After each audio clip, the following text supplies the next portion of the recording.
gostaria de convidar vocês para a gente ler um texto, na Bíblia atualizada, na versão, está lá no livro do profeta Isaías, no capítulo 40, verso de número 21, para a gente meditar nele.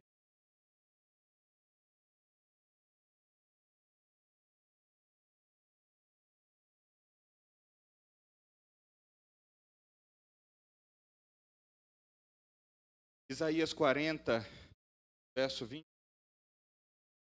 versão atualizada, diz assim, gostaria que vocês acompanhassem. Acaso não sabeis? Porventura não ouvi? Não vos tem sido anunciado desde o princípio? Ou não atentaste para os fundamentos da terra? Ele é o que está assentado sobre a redondeza da terra. Moradores são como gafanhotos. É ele quem estende os céus como cortina e os desenrola como tenda para neles habitar. É ele quem reduz a nada os príncipes, torna em nulidade os juízes da terra. Mal foram plantados e semeados, mal se arraigou na terra o seu tronco, já se secam. Quando um sopro passa por eles, e uma tempestade os leva como palha. A quem, pois, me comparareis para que eu lhe seja igual? Diz o santo. Levantai os olhos, levantai ao alto os olhos e vede. Quem criou estas coisas? Aquele que faz sair o exército de estrelas, todas bem contadas, as quais ele chama pelo nome, por ser ele grande em força, forte em poder. Nenhuma só vem a faltar. Porque, pois, dizes, ó Jacó, e falas, ó Israel, o meu caminho está encoberto, Senhor, e o meu direito passa despercebido ao meu Deus?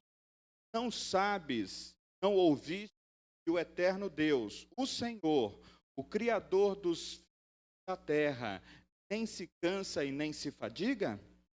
Não se pode esquadrinhar o seu entendimento.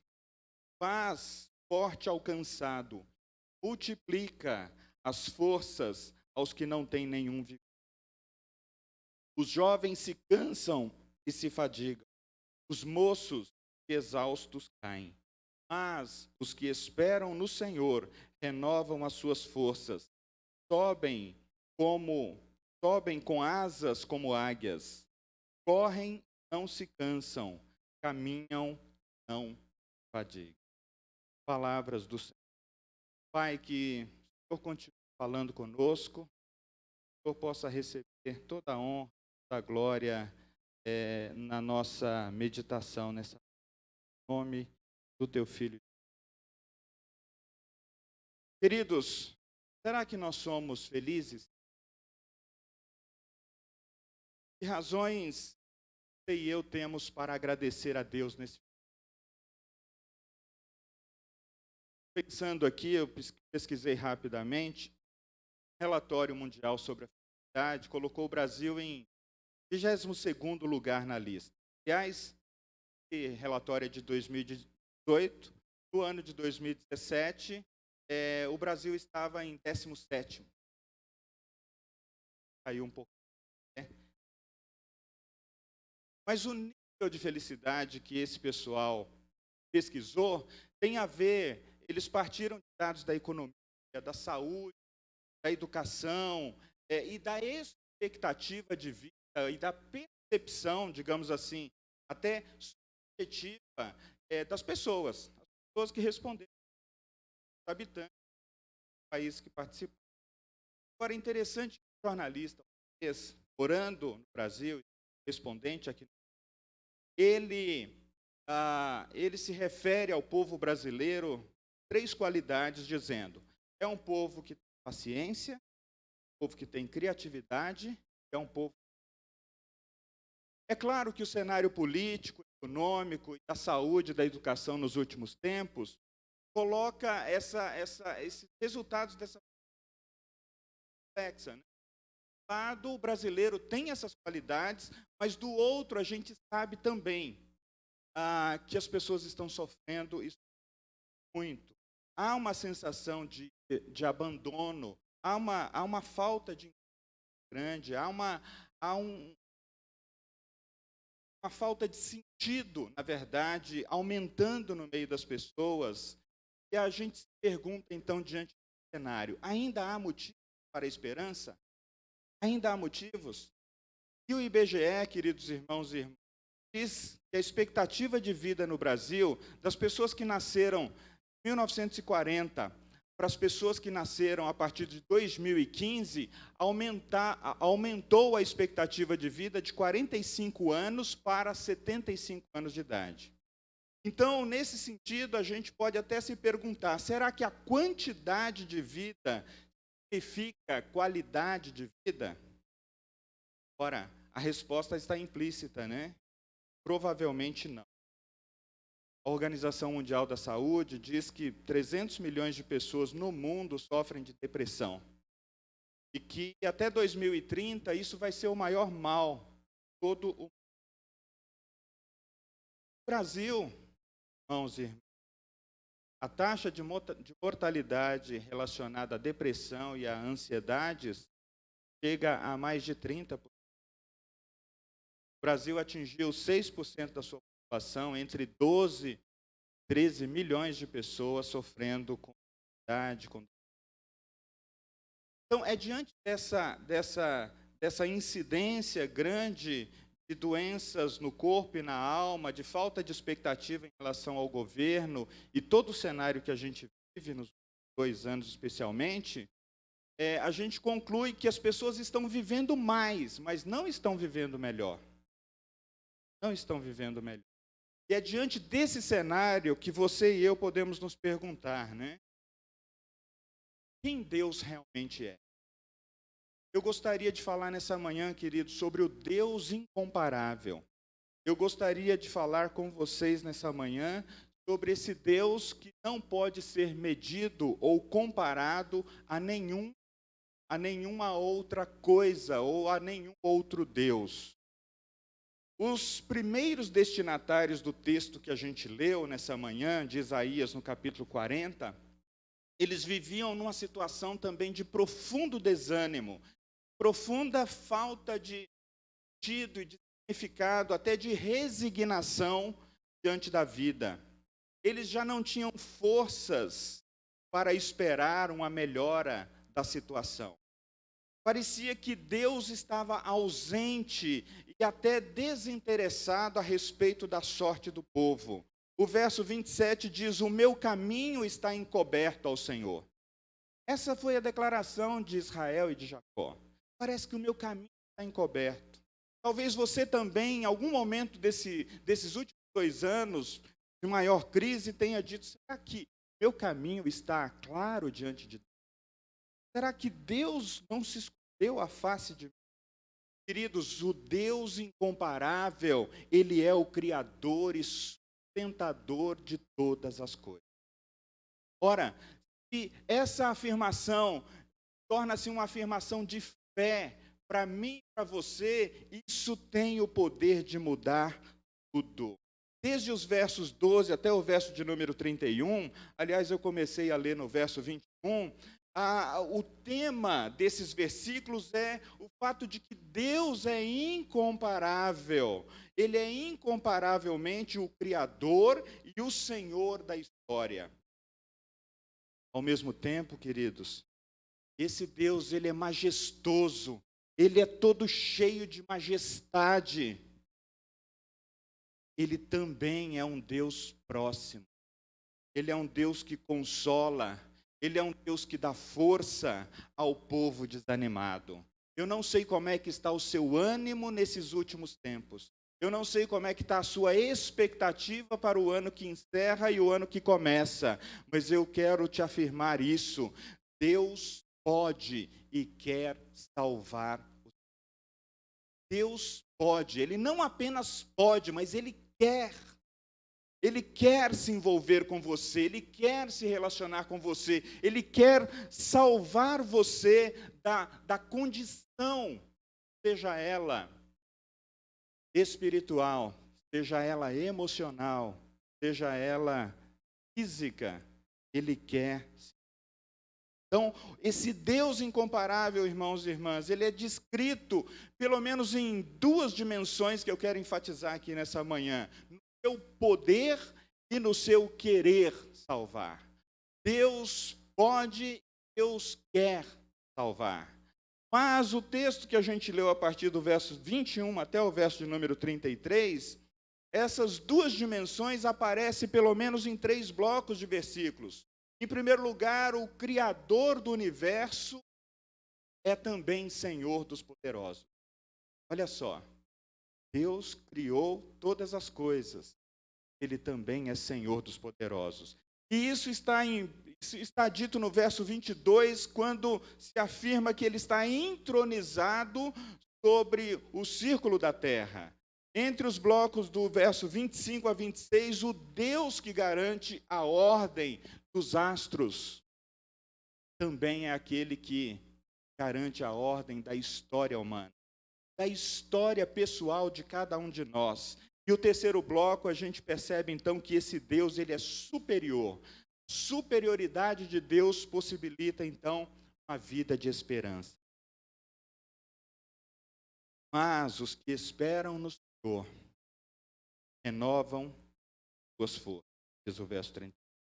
Então eu gostaria de passar rapidamente por essas 3 dimensões aqui, queridos, já que na dimensão do Deus Criador do universo e Senhor dos poderosos do nosso tempo, o Deus que garante a ordem dos astros e da história, aqui a gente vê então essa marca desse Deus incomparável.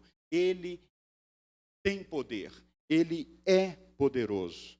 Mas na terceira dimensão, na dimensão desse Deus que é superior e traz esperança para o mundo, a gente percebe então que Ele quer estar presente na sua vida, Ele quer estar presente na sua família, Ele quer estar presente no meio da humanidade, se é que as pessoas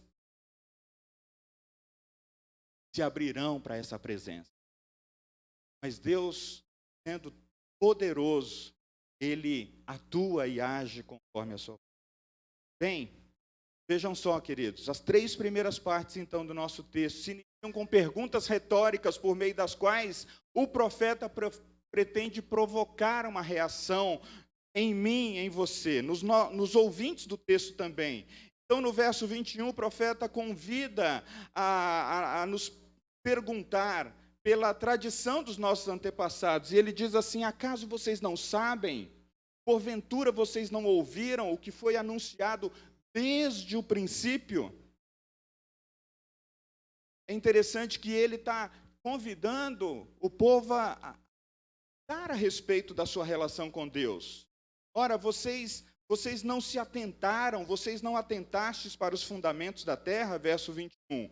O autor aponta aqui, irmãos e irmãs, para o fato de que esse Deus, ele é um Deus que está presente desde as extremidades da terra. Deus se encontra desde das profundezas da terra até as alturas dos céus, onde está o seu trono, conforme diz o verso 22. Ele está assentado sobre a redondeza da terra. E aqui, quando o texto diz Ele está assentado sobre a redondeza da terra, é claro que a gente precisa levar em conta o fato de que a cosmologia do Antigo Oriente, pessoas compreendiam a terra como um disco redondo, né? Limitado pelo horizonte, sustentado em fundamentos, e o céu como uma abóboda, né? Na qual assentada sobre as extremidades, os confins da terra. Então, esse Deus que está lá na visão do Antigo Oriente, longe, distante, e a distância do trono de Deus e dos moradores da terra era tamanha, que o escritor diz que é como se ele olhasse para os moradores como gafanhotos. É como uma visão de um voo em que você está se aproximando de uma cidade e as casas estão pequenininhas, você não consegue enxergar pessoas. E se enxergar, elas também serão tamanho de formiga. Queridos, apesar desse Deus transcendente, desse Deus tão grande, Ele quer que a sua presença seja percebida no meio de nós. E é por isso que no final do verso 22 diz que Ele desenrola como uma tenda para neles habitar. Ele gostaria e quer fazer uma tenda que sirva de habitação aos seres humanos na terra. Então, além de Criador do universo, Deus de Israel é o Senhor de príncipes e governantes, que o nosso texto chama de juízes. Você pode estar desencantado com a vida econômica e política mundial e até brasileira, mas saiba que Deus é governante sobre os poderosos da terra. Os impérios e os governadores desse mundo, eles são transitórios, irmãos e irmãs. Somente aquilo que é verdadeiro vai permanecer na eternidade. Esse Deus incomparável, Ele não somente é Criador e governa todas as coisas, mas Ele coloca tudo em ordem, inclusive a nossa história. Ele é o mesmo Deus que ordena a sua história pessoal de vida. Querido, se você pedir, Deus ordena a sua história pessoal. E se eu não pedir? Ele ordena do mesmo jeito. Ele manda. Como que Deus ordena a nossa vida quando nós não estamos nem aí para Ele? Ele nos coloca em alguns processos que às vezes a gente demora muito para aprender, mas Ele leva-nos para uma espécie de deserto existencial. Eu me lembro que o ano de 97, era o ano do meu casamento. Aliás, fevereiro agora, completo 20 anos de casado. Vai ter festa, né? Deus sabe. Eu entrei numa espécie de um deserto espiritual. E o sinal de Deus para mim era o seguinte: você não vai trabalhar. Mas, Senhor, como assim? Acabei de casar, eu preciso pagar as contas. Está aí, os parentes estão tudo olhando, cara que nem trabalha. E Deus falou: não, esse tempo é um tempo para você comigo. Esse tempo é um tempo para a gente se relacionar. Esse tempo é um tempo para você se encontrar comigo todos os dias, um período grande. Mas eu não compreendia. A ansiedade da alma, as preocupações com o seminário, estava fazendo seminário na época, as preocupações com o casamento, as preocupações comigo mesmo, as minhas lutas, as minhas angústias, aquilo que fervia dentro de mim, não permitia que eu aproveitasse aquele. Então Deus foi prolongando. Tempo de vida diferente. E é interessante que Deus, ao mesmo tempo, Ele foi mostrando assim: eu não somente criei vocês, mas eu sustento. E Deus ia sustentando a minha vida, a vida da minha esposa. E aí, depois de anos fora do mercado, ela entra novamente num hospital excelente, ia sustentar a casa, mas eu não estava conformado com aquilo. Eu não estava conformado, eu continuava esperneando na minha alma e eu não conseguia aproveitar aquele tempo como sendo um tempo em que Deus nos chamava para colocar em ordem a nossa própria história, a nossa própria vida de relacionamento com Ele. Queridos, se Deus estiver colocando você numa situação que para você parece desconfortável, pergunte ao Senhor. O que o Senhor está querendo fazer comigo nesse momento da minha vida? É interessante que a gente começa a pensar em várias saídas, né? Eu vou mudar de cidade, eu vou mudar de estado. Eu cheguei a propor para minha esposa para a gente sair do país. Não, você vai sozinho. Não, sozinho eu não vou. Amigos nos Estados Unidos.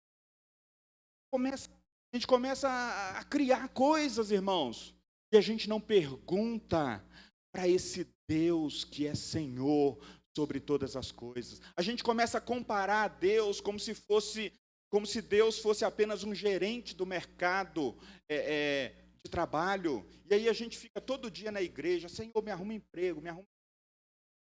E a gente não possa orar pedindo emprego, mas assim, discernir por que que eu estou fora do mercado de trabalho nesse momento. Por que que eu estou vivendo essa demanda na minha vida nesse momento? Por que que a minha casa, por que que a minha família está passando por essas circunstâncias? Se Deus é incomparavelmente superior a todas as coisas, e se Ele cuida não somente dos astros, mas da minha história pessoal, o que Deus está fazendo? E aí Deus se dirige ao povo no verso 25 e diz: a quem, pois, comparareis para que eu lhe seja igual? Quais são as comparações que você faz a respeito de Deus? É isso que Deus está dizendo com o seu povo. E ele diz no verso de número, claro, a quem me comparareis? A resposta é óbvia, Deus não pode ser comparado a ninguém, mas, frequentemente, nós comparamos Deus e as suas ações àquilo pelo qual nós compactamos Deus. Nós reduzimos Deus na sua grandeza, nós reduzimos Deus na sua amplitude, nós reduzimos Deus em quem Ele é e criamos um outro Deus para nós mesmos. E, queridos, às vezes, esse Deus, ele não tem nada a ver mais com o lado nas. Ele não tem mais nada a ver. A gente lê a Bíblia, a gente ergue as mãos, a gente canta músicas para Ele, a gente fala que somente Deus é maior do que tudo, que Ele é incomparável, que Ele é o único. Mas a gente acredita que Ele não é capaz de intervir na nossa história pessoal. Então a gente começa a buscar opções. Queridos, o autor vai dizer que ele usa os astros para argumentar em favor do fato de que Deus é incomparável. Ele diz, olha, levantai os olhos, levantai ao alto os olhos e vede. Quem criou essas coisas? Aquele que faz sair o exército de estrelas, todas bem contadas, as quais ele chama pelo nome. Queridos, isso aqui é tremendo, isso aqui é maravilhoso. Ele convida-nos a olhar para o alto e observar como Deus passa em revista ao exército de astros, das constelações do mundo. E Deus não ignora toda a sua criação e Ele chama as estrelas pelo nome. Agora eu te perguntaria, será que Deus não conhece a história pessoal? Será que Deus não imaginou você antes da criação? Com certeza a Bíblia diz que antes mesmo que você e eu nascesse, Deus já nos conhece. Por isso, queridos, que nessa majestade divina, a gente pode se encontrar com Deus da prova. Deus que trata com carinho, com amor e com dignidade os seus filhos. Ele chama as estrelas pelo nome. Quem dirá? Todos os dias, pela manhã, Deus te chama pelo nome à existência.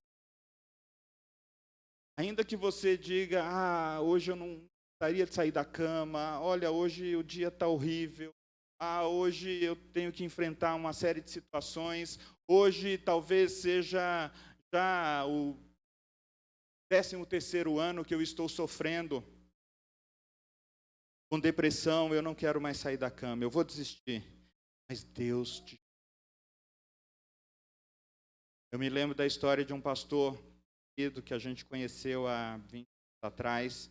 Ele estava numa igreja mais ou menos tamanho da Vila Sônia, talvez uns 100 membros, e ele foi acometido por profundo.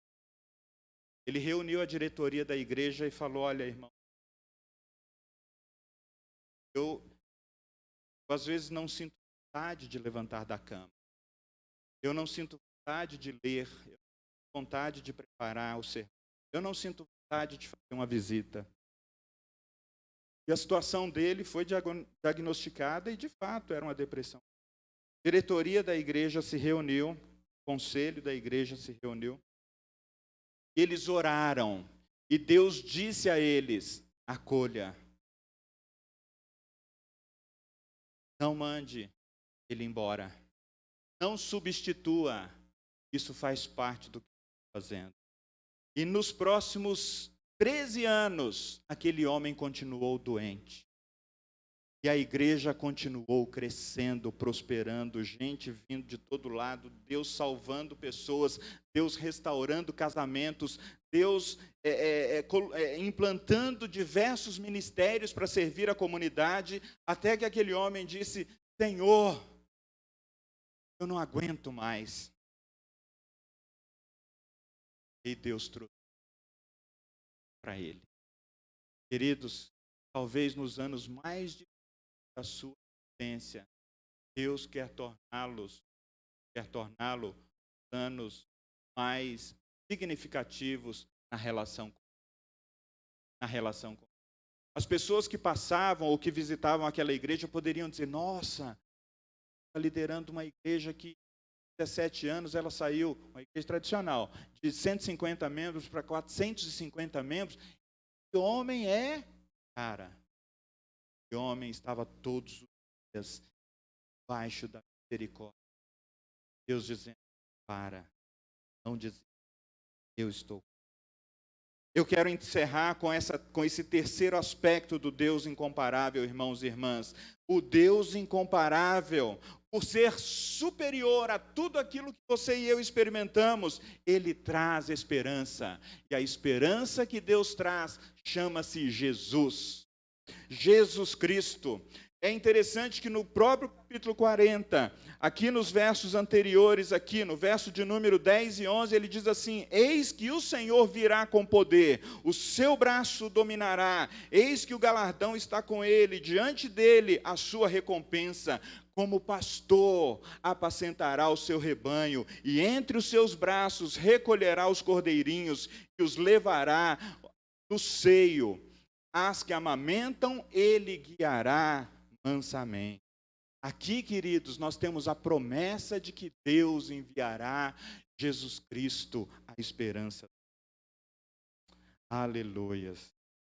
Então, amados, quando a gente olha para o final do nosso texto aqui, a partir do verso de número 27, por exemplo, a gente encontra 4 perguntas e 3 afirmações.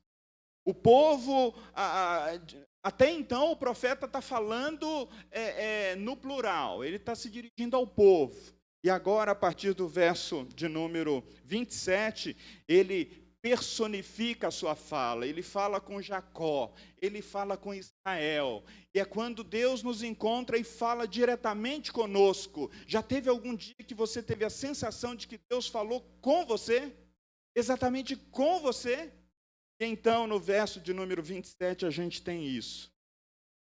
Porque, pois, dizes, ó Jacó, e falas, ó Israel, o meu caminho está encoberto ao Senhor. O meu direito passa despercebido ao meu Deus. Por que vocês perguntam sobre isso? Queridos, nós, na nossa fragilidade, nas nossas inconstâncias, nos nossos altos e baixos, a gente se pergunta muitas vezes para Deus. E é interessante que ao citar essa queixa do povo, do povo se perguntar onde está o Senhor, e há momentos que a gente faz exatamente isso. A situação emocional e espiritual daquele povo era desoladora. Eles estavam vivendo sem esperança e eles sabiam que existia, sim, uma desconfiança naquele momento em relação a Deus.